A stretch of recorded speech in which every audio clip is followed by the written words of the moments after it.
O, musi być, chłopaki. Słupek też może być?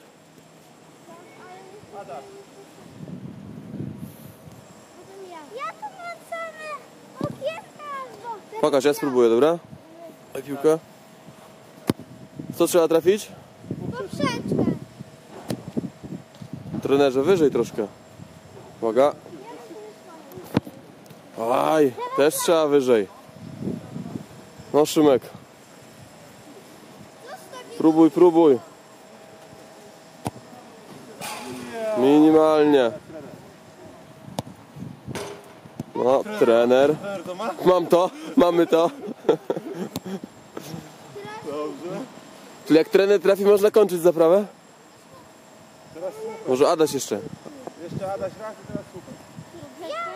Pokaż, masz dobrą piłę? Ja też jeszcze raz. A, twarda. No dawaj.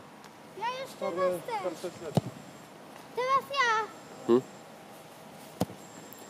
Prawie. Uwaga. Teraz Konrad.